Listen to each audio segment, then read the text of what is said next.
है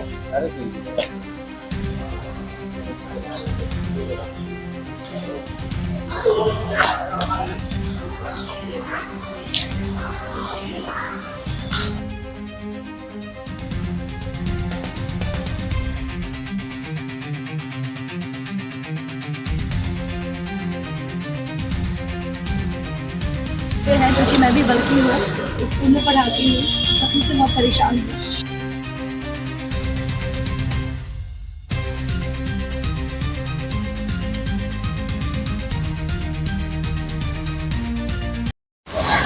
मेरा नाम श्वेता भदौरिया है। कहाँ से आई हैं? मैं यहाँ झांसी लोकल से सरनगर में मैं रहती हूँ। मामला एक्चुअली ये है कि मैं अपनी लाइफ से बहुत परेशान हो चुकी हूँ। इच्छा मृत्यु तो कोई भी अपने लिए नहीं मांगता है, हर कोई जीना चाहता है और मैं भी जीती हूँ। मैं भी एक बचपन स्कूल में मैं नर्सरी टीचर हूँ, तो मैं भी जीना चाहती हूँ, लेकिन घर में अशांति की वजह से मैं बहुत परेशान हो चुकी हूँ कि पति को इस बात से प्रॉब्लम है कि मैं जी क्यों रही हूँ। बेसिक प्रॉब्लम ये है कि मैंने 2003 में अपनी मर्जी से इनसे शादी की थी। छोटी थी, 4 साल की, जब पिता शहीद हुए थे। माँ को जॉब मिला, उसके बाद माँ ने पिता और माँ दोनों का रोल प्ले किया। 16 साल की थी, उसके बाद ये लाइफ में आए। 19 साल की थी, फिर घर से इनसे भागकर शादी की। शादी करने का पर्पस ये था कि जो किया है उसको निभाना है।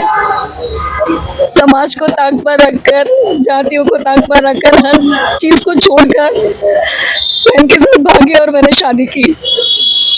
जॉइंट फैमिली में आई, सबका प्यार मिला, ससुराल वाले बहुत अच्छे थे, सबका बेटी की तरह बेटी बनाकर मुझे रखा। कहीं से कोई मेरे लिए कोई तकलीफ नहीं थी। उसके बाद 2 बच्चे हुए। आज मेरा बड़ा बेटा 20 साल का है, बनारस से बीटेक कर रहा है। छोटा बेटा 16 साल का है, 10th में है, मेरे साथ रहता है। सब कुछ अच्छा चल रहा है, लेकिन पति का जो ईगो है, अहंकार है, उसने सब खत्म कर दिया। छोटी छोटी बातों को लेकर प्रताड़ित करना, घर में अशांति मचाना, ये सब इनका आए दिन का है। आज शक के सबूत से ये उम्र में 15-16 साल बड़े हैं और छोटी छोटी बातों को लेकर शक करते हैं।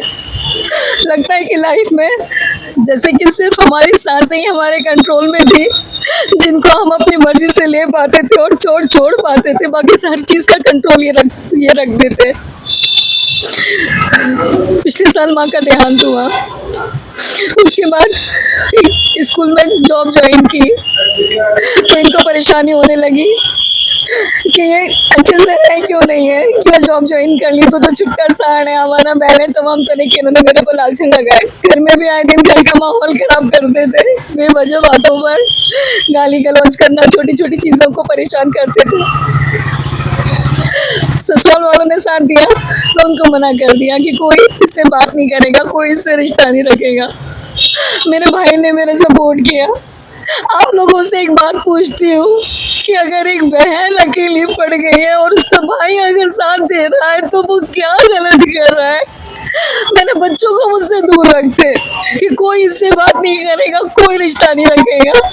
अगर मैं गलत हूँ, आपके पास सबूत है तो उनको सामने रखिए ना, उनसे कहिए कि मैं गलत हूँ और वो सबूत ये है और इसको सजा दो, मुझे सजा दो। घर से ज्यादा ये घर में ऑडिट ऑफिसर है, टूर पे रहते हैं, लेकिन जब भी कभी आते हैं बच्चे के माध्यम से या भाई के माध्यम से ही ऐसा ऐसा बोलते हैं कि वो चीजें मेरे कानों में पड़ती है। घर में 2-2 कैमरे लगवा के रखे हैं कि मैं कब जाती हूँ, मैं कब आती हूँ, मैं क्या करती हूँ। मैं जब मायके जाऊँ तो परेशानी है कि ये क्यों गई थी। 10 तरह के सवाल मुझसे पूछे जाते हैं। अरे आपके पास सब चीजें हैं, सबूत हैं तो वो सामने लाइए ना, प्रूफ तो करिए ना। मैं बहुत परेशान हो गई हूँ। आपके पति किस विभाग में है? क्या नाम है? ये सीनियर ऑडिट ऑफिसर है, ग्वालियर एजीएमपी। क्या नाम? वीरेंद्र कुमार। अच्छा मैम, आपने शिकायत इसकी अभी तक कहाँ की है अपने पति को लेकर? मैंने पहले महिला थाने से शुरुआत की थी कि लगा था कि जब मैं परेशान हूँ तो औरत के पास सिर्फ सबसे पहला महिला थाने ही नजर आता है।